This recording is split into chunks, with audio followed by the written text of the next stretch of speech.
What is up?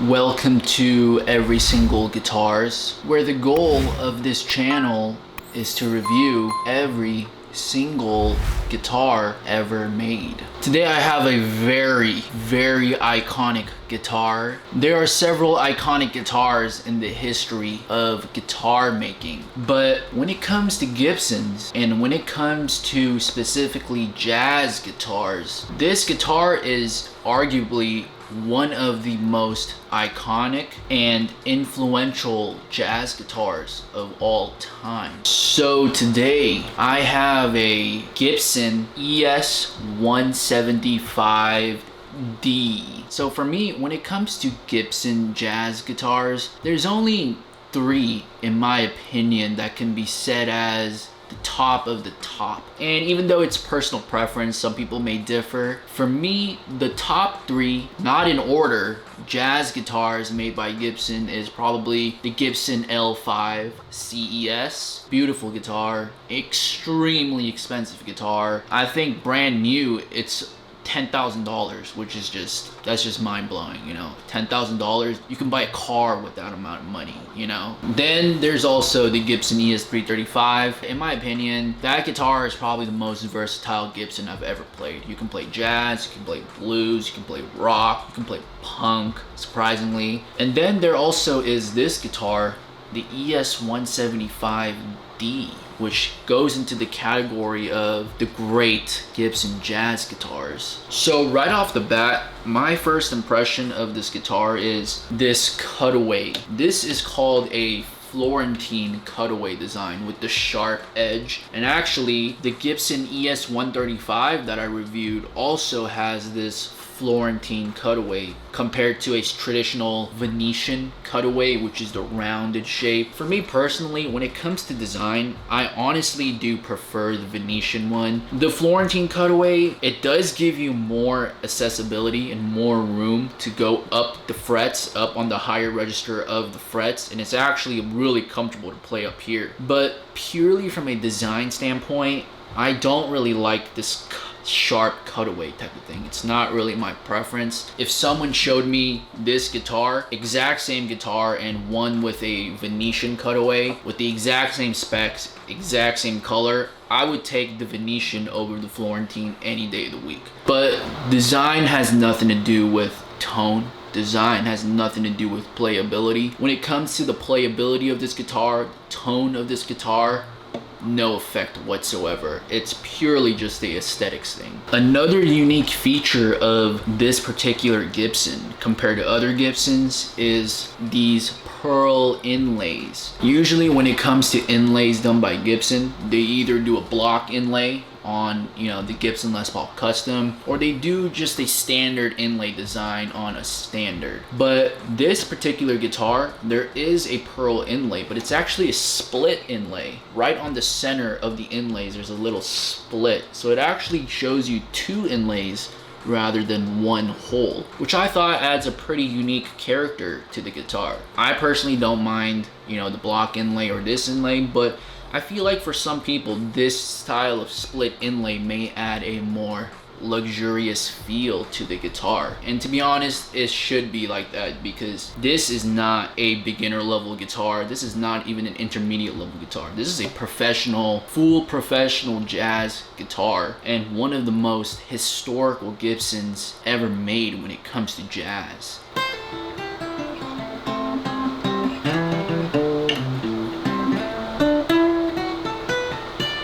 In my opinion, probably the highlight of this guitar, other than the quality of these pickups sound very good, it's just this overall build construction. I mentioned in some of my other semi-hollow and hollow body guitar videos how I try to avoid those type of guitars mainly because of the quality. You know, I feel like if a guitar is hollow, it's just more prone to get damaged. You know, it's easier to break compared to a solid wood guitar. But even though this is a hollow body, the construction of this is superb. This is probably one of the highest quality Gibson constructions that I've ever felt on any Gibson in my life. This wood, very high quality wood. The back and sides, very high quality wood, and also very high quality sunburst finish that they do. The flames on this, the figuring on this is actually incredible. It looks very nice. This neck is a very high quality neck. It's not a slim neck.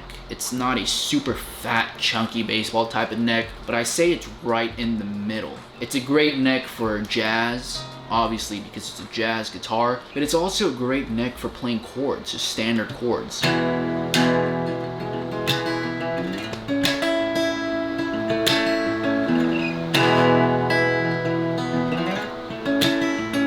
Easy to finger pick, easy to strum, and since this is a hollow body, you can just play it acoustically and it would still sound great. It still sounds pretty loud without it being plugged in. And because of that fact, I've been actually practicing a lot with this guitar, you know, at nighttime without even plugging it into an amp. That's how loud it sounds acoustically.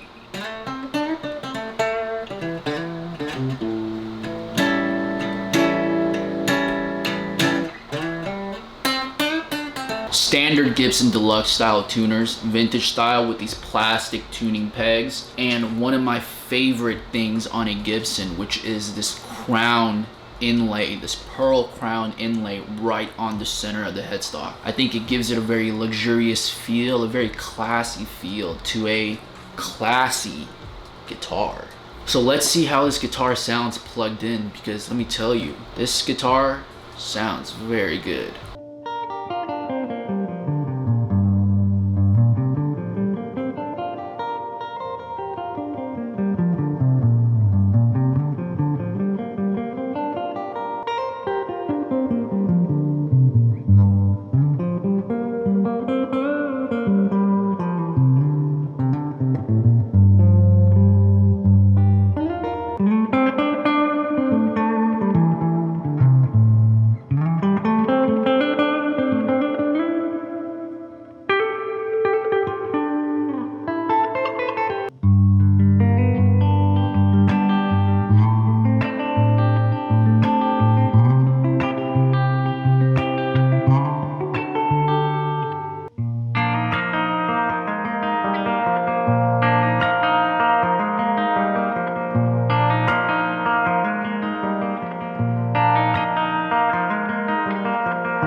So overall, very good sounding guitar. In fact, after playing a lot more hollow body, semi-hollow body, jazz style guitars, I've actually been really getting into those style of guitars rather than, you know, my favorite Strat, you know, or a Gibson, a solid body. I think a hollow body slash semi-hollow, it just gives it a very different sound to a guitar that you can't really get from a solid body guitar, you know. Fender Strat, Gibson Les Paul, very good guitar, but you just can't get the tone of a hollow body style guitar at all. It's just a completely different instrument. I'd say that for those who enjoy playing clean tones, clean channel, clean blues, clean jazz, I mean, you just plug this into a Fender Princeton reverb, no effects, no pedals. It sounds very, very good.